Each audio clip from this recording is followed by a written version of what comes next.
Hi hello welcome to Chiranjeevi education channel. So ఈరోజు ముఖ్యమైన current affairs గురించి చూద్దాం. మనకి ఢిల్లీ చలో ఈ ఢిల్లీ చలో నినాదం మనకి సుభాష్ చంద్రబోసు బర్మా అగైనిస్ట్గా 1944లో ఇవ్వడం జరుగుతుంది. సో ఢిల్లీ చలో అనే నినాదం ఇచ్చింది ఎవరని అడగడానికి అవకాశం ఉంటుంది. ఢిల్లీ చలో అనేది నినాదం ప్రస్తుత కరెంట్ అఫైర్స్లో భాగంగా మనకి కేంద్ర ప్రభుత్వం తమ డిమాండ్లు నెరవేర్చాలనే ఉద్దేశంతో రైతులు పంజాబ్ అండ్ హర్యానా ఈ రెండు రాష్ట్రాలలో ఉన్న రైతులు వీళ్ళు మరి లాస్ట్ టైం కూడా కేంద్ర ప్రభుత్వం తీసుకొచ్చిన 3 చట్టాలు ఏవైతే ఉన్నాయో ఈ 3 చట్టాలకు వ్యతిరేకంగా దాదాపుగా 6 నుంచి 9 నెలల పాటు వాళ్ళు దేశ రాజధాని ఢిల్లీలో వాళ్ళు వ్యతిరేకతను వ్యక్తం చేయడం జరిగింది.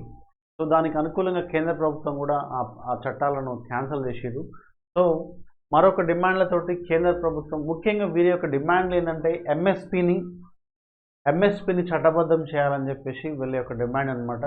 సో దాంట్లో భాగంగా కేంద్ర ప్రభుత్వం తమ డిమాండ్ నెరవేర్చాలని చెప్పేసి కోరుతూ రైతులు ఢిల్లీ చలో పేరుతో భారీ స్థాయిలో ఆందోళన చేపట్టారు. పంజాబ్ హర్యానా నుంచి రైతులు పెద్ద సంఖ్యలో పాల్గొనడం జరిగింది. వీళ్ళు 6 నెలలకు సరిపడా ఆహార సామాగ్రితో వీళ్ళు దేశ రాజధానికి వస్తున్నారనమాట. రైతుల డిమాండ్లో ప్రధానమైనది ఏంటంటే పంట కనీస మద్దతు ధర చట్టం, అది ఎంఎస్పికి చట్టబద్ధత కల్పించాలన్నది వీళ్ళ యొక్క డిమాండు. సో ఇక్కడ మార్కెట్ ఒడిదుడుకుతో సంబంధం లేకుండా, అంటే మార్కెట్ మనకి మెయిన్ క్రాప్స్ మనకి ఫ్లక్చువేషన్స్ అనేవి ఎక్కువగా ఉన్నాయన్నమాట. ఈ మార్కెట్ ఫ్లక్చువేషన్స్ తోటి, మార్కెట్ ధర యొక్క ఫ్లక్చువేషన్స్ తోటి రైతులు ఉత్పత్తి చేసిన పంట ఏదైతుందో ఈ పంటకు కనీస మద్దతు ధర లభించకపోవడం అనేది రైతులు వాళ్ళు నష్టానికి గురవుతారని చెప్పేసి ఇక్కడ మరి కనీస మద్దతు ధర లభించట్లేదని చెప్పేసి వాళ్ళు మాకు చట్టం కల్పించినట్లయితే మాకు ఒక భరోసా ఉంటుంది అనేది రైతుల యొక్క ఆందోళన అనమాట. సో 2021 ఉద్యమ సమయంలో రైతులపై పెట్టిన కేసులను ఎత్తివేయాలని ఒక డిమాండ్ ఉంటాయి. సో వివాదాస్పద విద్యుత్ చట్టం 2020ని రద్దు చేయాలని చెప్పేసి ఇంకొక డిమాండ్ ఉంటే భూసేకరణ చట్టం 2013 భూసేకరణ చట్టం 2013లో అంటే యూపీఏ గవర్నమెంట్లో తీసుకొచ్చిన భూసేకరణ చట్టం ఏదైతుందో ఆ భూసేకరణ చట్టాన్ని పునరుద్ధరణ చేయాలని చెప్పేసి, తర్వాత వరల్డ్ ట్రేడ్ ఆర్గనైజేషన్ నుంచి భారతదేశం వైదొలగాలని చెప్పేసి, అంటే ఎందుకంటే అక్కడ ఈ వరల్డ్ ట్రేడ్ ఆర్గనైజేషన్లో ఉండడం వల్ల ఈ పంటలకు కనీసం లభించే ధర ఏదైతుందో ఎగుమతి ఎక్స్పోర్ట్ విషయంలో వీళ్ళకి సరైన ధర లభించట్లేదని చెప్పేసి రైతులు WTO నుంచి వైదొలగాలని చెప్పేసి వీళ్ళ యొక్క డిమాండ్ ఉందన్నమాట. సో మరి ఈ డిమాండ్స్ అన్నింటినీ కూడా ఢిల్లీ చలోలో భాగంగా వీళ్ళు కేంద్ర ప్రభుత్వం ముందు ఉంచడం జరిగిందనే విషయాన్ని మనం గుర్తుపెట్టుకోవాలి. Okay, right. సో నెక్స్ట్ యూఏఈతో ద్వైపాక్షిక పెట్టుబడుల ఒప్పందం. మనకి యునైటెడ్ అరబ్ ఎమిరేట్స్లో ప్రధాని 2 రోజుల పర్యటన జరిగింది. సో దీంట్లో మనకి యూఏఈ దేశాధ్యక్షుడైన Sheikh Mohamed bin Zayed Al Nahyan ఇతనితోటి 8 ఒప్పందాలను చేసుకోవడం జరిగింది. సో దీంట్లో భాగంగా మనకి ఈ యూపీఐ రూపే కార్డు సేవలను ప్రారంభించారు. తర్వాత అంతేకాకుండా ముఖ్యంగా IIT Delhi and Abu Dhabi campus, IIT Delhi ఏదైతే ఉందో Indian institute of technology Delhi సంస్థ, ఢిల్లీ ఇన్స్టిట్యూషన్ ఏదైతే ఉందో ఈ ఢిల్లీ ఐఐటి ఢిల్లీ అండ్ తర్వాత అబుదాబి, ఈ రెండు అబుదాబిలో ఐఐటి ఢిల్లీ క్యాంపస్ను ఏర్పాటు చేస్తున్నట్టుగా మరి ఇక్కడ ఉంది. తర్వాత నెక్స్ట్ యూఏఈ భారత్తో 3వ అతిపెద్ద వ్యాపార భాగస్వామి అనమాట. యూఏఈ అనేది భారత్ తోటి 3వ అతిపెద్ద వ్యాపార భాగస్వామి, అంతేకాకుండా 7వ అతిపెద్ద పెట్టుబడిదారిగా ఉందన్నమాట. ఓకే, పెట్టుబడిదారులో 7వ స్థానంలో ఉంటే మరి వ్యాపార భాగస్వామిలో 3వ స్థానంలో ఉందన్న విషయాన్ని గుర్తుపెట్టుకోవాలి భారత్ తోటి యూఏఈ. సో రాజస్థాన్ నుంచి రాజ్యసభకు సోనియా గాంధీ గారు, సో ఇక్కడ మనకి కాంగ్రెస్ మాజీ అధ్యక్షురాలైన సోనియా గాంధీ గారు తొలిసారిగా రాజ్యసభలో అడుగుపెట్టే అవకాశం కనిపిస్తుందంట. సో రాజస్థాన్ నుంచి రాజ్యసభ ఎన్నికల్లో పోటీ చేసేందుకు ఆమె జైపూర్లో నామినేషన్ దాఖలు చేసే అవకాశం ఉందని, తర్వాత గాంధీ కుటుంబం నుంచి రాజ్యసభకు ఎన్నికయ్యే 2వ నేతగా సోనియా గాంధీ గారు ఇక్కడ 1964 ఆగస్టు నుంచి 1967 ఫిబ్రవరి వరకు మాజీ ప్రధాని ఇందిరాగాంధీ కూడా మరి పెద్దల సభకు సభ్యురాలుగా ఉండడం చేత సోనియా గాంధీ గారు ప్రస్తుతం ఉత్తరప్రదేశ్లోని రాయబరేలీ లోక్సభ స్థానం నుంచి ఈమె ప్రాతినిధ్యం వహించి మేము అక్కడి నుంచి 5 సార్లు ఆమె ఎన్నికవడం జరిగిందన్న విషయాన్ని మనం ఇక్కడ గుర్తుపెట్టుకోవాలి.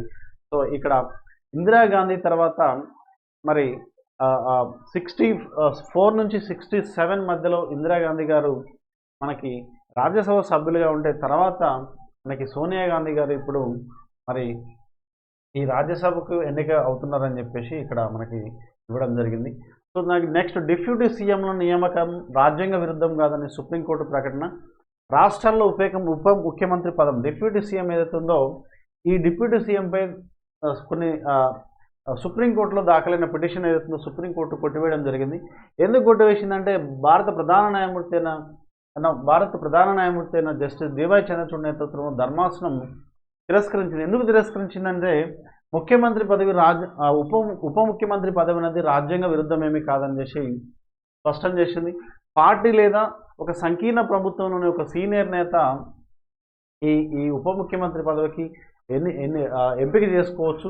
సో దాన్ని ఈ ఎంపిక చేయడం అనేది రాజ్యాంగ విరుద్ధం కాదని చెప్పేసి మరి సుప్రీంకోర్టు సిజేఐ క్లియర్గా ఇక్కడ మెన్షన్ చేయడం జరిగింది.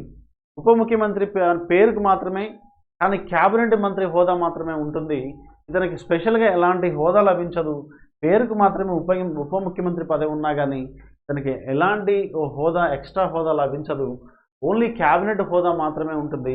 కాకపోతే క్యాబినెట్లో ఉన్న ఒక సీనియర్ మంత్రిని లేదా ఒక సంకీర్ణ ప్రభుత్వం ఏర్పడినప్పుడు మరి ఇంపార్టెన్స్ ఇవ్వడం కోసం మరి ఆ పార్టీలు అతన్ని ఒక సీనియర్ మంత్రిని క్యాబినెట్ హోదా క్యాబినెట్ హోదా ఉన్నా కానీ రాజ్యాంగంలో ఏ విధంగా దీని గురించి మెన్షన్ చేయలేదు కాబట్టి ఇది రాజ్యాంగ విరుద్ధం కాదని చెప్పేసి మరి ఒక సీనియర్ మంత్రిని లేదా సంకీర్ణ ప్రభుత్వంలో ఉన్న ఆ పార్టీలో ఉన్న మంత్రిని, సీనియర్ మంత్రిని ఉప ముఖ్యమంత్రిగా నియమించుకొని పరిపాలన సాగించవచ్చు అని చెప్పేసి మనకి మరియు ఇది రాజ్యాంగ ఉల్లంఘన కిందకి రాదని చెప్పేసి సిజేఐ చాలా క్లియర్గా సిజేఐ ధర్మాసనం క్లియర్గా స్పష్టం చేసిందన్నమాట. సో విశ్వాస పరీక్షలో నగిన నితీష్ కుమార్ తిరిగి ఎన్డీఏ గూటికి చేరిండు. సో ఎన్డీఏ గూటికి మనకి మళ్ళీ నితీష్ కుమార్, బీహార్ ముఖ్యమంత్రి ఎవరైతే ఉన్నారో నితీష్ కుమార్ మనకి మళ్ళా ఎన్డీఏ గూటికి చేరిండు. అంటే ఎన్డీఏలో మళ్ళా చేరిరు. సో శాసనసభలో విశ్వాస తీర్మానంలో నగ్గిరంట. 243 మంది సభ్యులున్న అసెంబ్లీలో 129 మంది ఆయనకు మద్దతుగా నిలిచారు. ప్రవేశపెట్టిన అవిశ్వాస తీర్మానం 125, 112 సీట్ల మధ్య నగ్గిందని, ఆ సమయాల్లో 3 ఆర్జేడీ ఎమ్మెల్యేలు ఎన్డీఏ పక్షం వైపు వెళ్ళిందని చెప్పేసి ఇక్కడ క్లియర్గా చూపిస్తారు. సో ఎఫ్డి గ్లోబల్ అండి. దిస్ ఇస్ ఎఫ్డి గ్లోబల్ కాదు, ఇది టైపింగ్ మిస్టేక్. ఎఫ్డి గ్లోబల్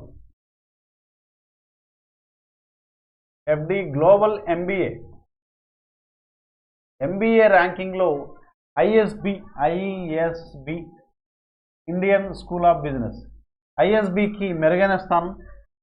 ఎఫ్టి అంటే ఫైనాన్షియల్ టైమ్స్. ఇది గ్లోబల్ ఎంబీఏ ర్యాంకింగ్లో 2024లో హైదరాబాద్లోని ఇండియన్ స్కూల్ ఆఫ్ బిజినెస్ మన దేశంలో మొదటి స్థానంలో నిలిచింది. ఆసియా దేశాల్లో 5వ స్థానం ఉంటే ప్రపంచంలోనే 31వ స్థానంలో ఉందనే విషయం మనం గుర్తుపెట్టుకోవాలి. This is most important. మనకి ఎఫ్టి ఫైనాన్షియల్ టైమ్స్ గ్లోబల్ ఎంబీఏ ర్యాంకింగ్లో మనకి 2024లో హైదరాబాద్లోనే ISB Indian school of business మన దేశంలో, భారతదేశంలో మొదటి స్థానంలో ఉంటే, ఆసియాలో 5వ స్థానంలో ఉంటే, ప్రపంచంలో 31వ స్థానంలో నిలిచిందనే విషయాన్ని మనం గుర్తుపెట్టుకోవాలి. సో మళ్ళీ మనము ఒక ముఖ్యమైన కరెంట్ అఫైర్స్ విషయాలతోటి మళ్ళీ మనము